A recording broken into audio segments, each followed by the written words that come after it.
Man accused of a deadly stabbing on a Cass Light Rail train in South End is in the Mecklenburg County Jail tonight. Court records are revealing information on the alleged attack and the suspect's history. The man police arrested in the case is DeCarlos Brown. He has been in the hospital since the incident last Friday night. Police say the 34-year-old is being held without bond. And police say Brown is the suspect who killed Irina Zarutska, a Ukrainian refugee who came to Charlotte to escape the war in her home country. Queen City News reporter Shakira Speaks has a look at the allegations and another case tied to the suspect.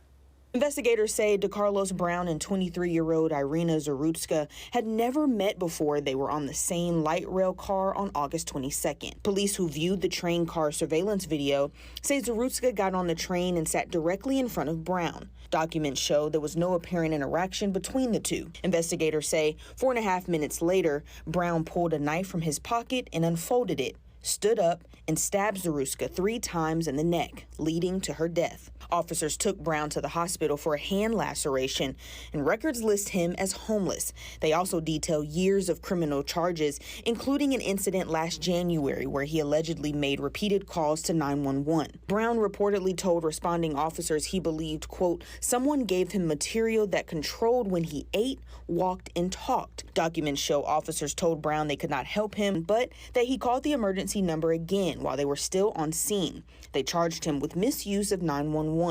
In July, a judge appointed a forensic evaluator, an impartial health professional who helps when a defendant's mental capacity is in question. The case is still pending, and records do not show results of the evaluation. Untreated mental illness in anyone without access can often increase vulnerability. So people do end up being a revolving door when it comes to them having trouble with the law or with crimes. Queen City News spoke with counseling psychologist Dr. Sharice Johnson about these kinds of cases, but not Brown specifically.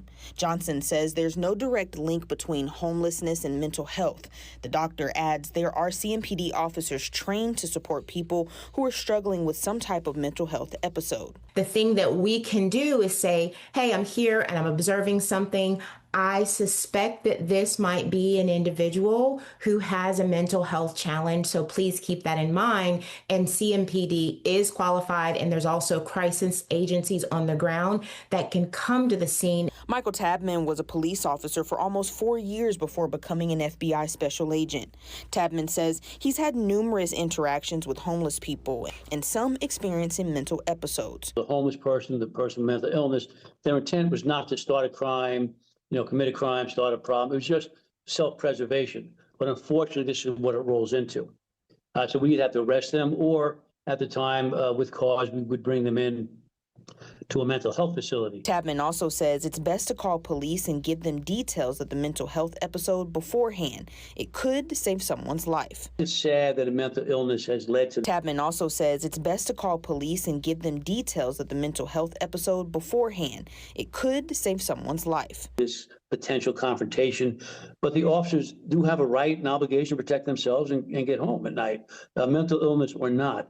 So you have to be honest with them. You have to let them know what's going on. Brown is scheduled to make his initial court appearance in the stabbing case on Friday. Reporting in Charlotte, Shakira Speaks, Queen City News.